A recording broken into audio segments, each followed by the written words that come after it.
Today, let's talk about how a little mistake can mean a lot.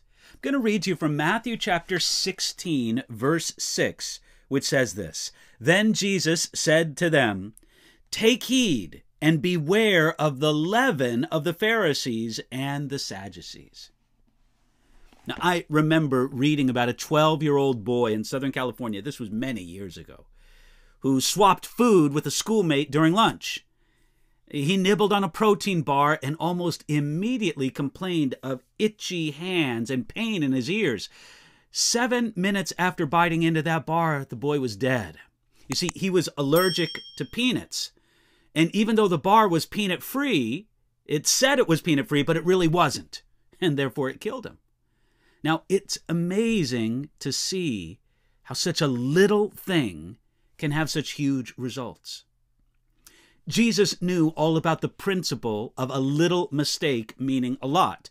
And he spoke to his disciples about it in Matthew chapter 16. Jesus and the disciples were traveling, and since this was a few thousand years before the invention of the drive-thru or the convenience store, it wasn't always easy for travelers to find food.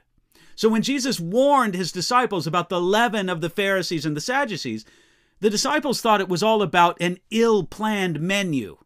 Jesus knew there was something more important. There was food. So he warned against the leaven of the Pharisees and the Sadducees. You see, leaven is what we would call yeast. It makes bread dough rise. Many years ago, I decided to bake some oatmeal cookies, and the recipe called for a teaspoon of baking powder. I suppose I didn't read the recipe very well because I put in a tablespoon of baking powder. Now, to my eye, there's not a whole lot of difference between a tablespoon and a teaspoon. Unless you're using leaven or baking powder, the cookies tasted terrible because a little mistake can mean a lot. Now, at first glance, it's hard to see that the Pharisees and the Sadducees together had anything in common. They certainly didn't like each other. The Pharisees were the back to the Bible movement of their day, and most people thought they were super spiritual. The Sadducees were the establishment fat cats who pulled the strings of political and economic power. The disciples couldn't figure out why Jesus told them to beware of their collective leaven, but the answer is in Matthew chapter 16, verse 12. It says there, "Then they understood that he did not tell them to beware of the leaven of bread, but of the doctrine of the Pharisees and Sadducees." Well, what was wrong with the doctrine of the Pharisees and Sadducees? At first light, they had nothing in common. They disagreed on so much, but at closer look, they had several things in common.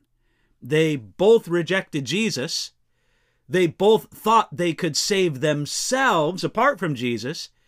And they both thought that they were good enough without Jesus.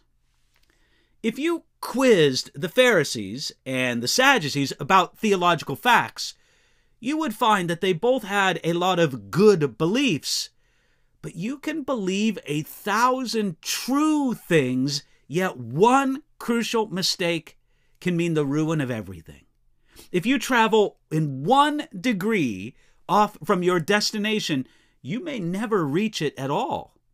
Now, friends, ask yourself the question, are you infected with the leaven of the Pharisees and the Sadducees?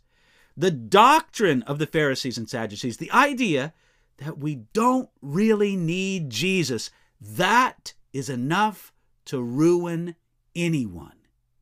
We may believe 100 right things, but if we miss this, we miss everything. Hey, ask God for the wisdom to keep you from the leaven, the doctrine of the Pharisees and the Sadducees today.